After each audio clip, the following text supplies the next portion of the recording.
અરવલ્લીના ભિલોડા તાલુકામાં ઉમેદવારો દ્વારા આનંદ ઉત્સાહથી ફોર્મ ભરવામાં આવ્યા તેમજ મોટી સંખ્યામાં કાર્યકરોની હાજરીમાં ભિલોડા તાલુકામાં જિલ્લા પંચાયત અને તાલુકા પંચાયતની સ્થાનિક સ્વરાજની ચૂંટણીને લઈને રાજકીય ગરમાવો જોવા મળ્યો। કિશનગઢ, વેજપુર, કુંડોલપાલ, ભાણમેરના ભારત આદિવાસી પાર્ટીના ઉમેદવારોએ માતા પિતાના તેમજ SC, ST, OBC માઇનોરિટી સમાજના આશીર્વાદ લઈ ભિલોડા મામલતદાર કચેરીએ જઈ ફોર્મ ભર્યા હતા।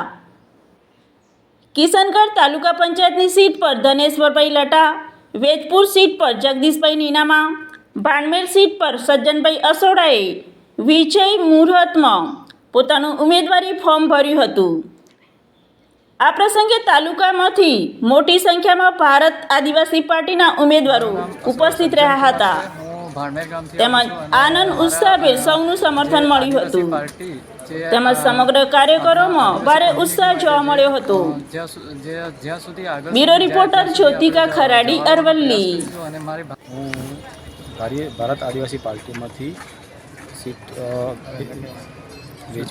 વેજપુર ગામે તાલુકા પંચાયત સીટ ભરેલી છે।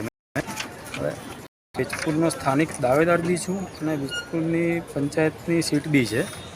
હવે એવું છે આમાં કે ભારતીય આદિવાસી પાર્ટી તરફથી ત્યાં ફોર્મ જે આપણે એક સામાજિકલક્ષી પાર્ટી છે આપણા માટે, આપણા સમાજને સારું દર્શન જે માર્ગદર્શન છે એ આપણે એના માટેની સીટ જંગી બહુમતીથી આવે એ બહુ સારામાં સારું છે અને જેટલું બનશે એટલું અમારા તરફથી મહેનત કરવામાં આવશે।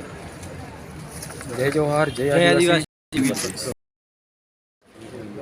જોહાર, મારું નામ ધનેશ્વર લટા, હું વાઘેશ્વરી મુકામથી આવું છું અને મારે ચૂંટણી લડવાની છે કિશનગઢ સીટ ઉપર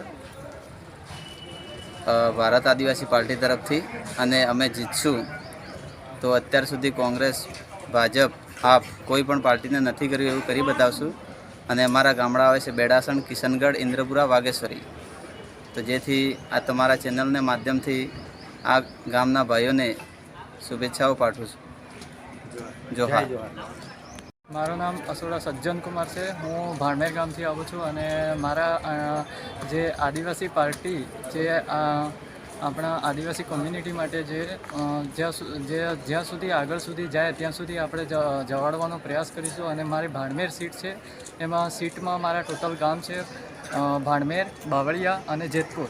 અને જો ખરેખર આપણે ભાજપ અને કોંગ્રેસ અને આ પાર્ટીએ જે આજ સુધી નથી કર્યું એના માટે અમે જે નવયુવાન પેઢીઓને ઉતરવું પડ્યું છે આજે આ ફિલ્ડ ઉપર, તો ખરેખર જોવા જઈએ તો આપણે આ ફિલ્ડમાં જે નવયુવાન પેઢી છે એ બાપ ક્વોલિટી તરફથી ઉતરે અને સચ્ચાઈનો મોહરો બતાવે બધાને, એવી અમારી એક પેલી છે અપેક્ષા છે। એટલા માટે હું કહું છું કે જેમ બને એમ આપણી યુવા પેઢી આપણા આ વિસ્તારમાં જેટલી બને એવી બધી જગ્યાએ આવે અને આપણે બાપ પાર્ટી તરફથી જે પણ અત્યાર સુધી થઈ એ કરી બતાવે, બહુ સરસ વાત છે।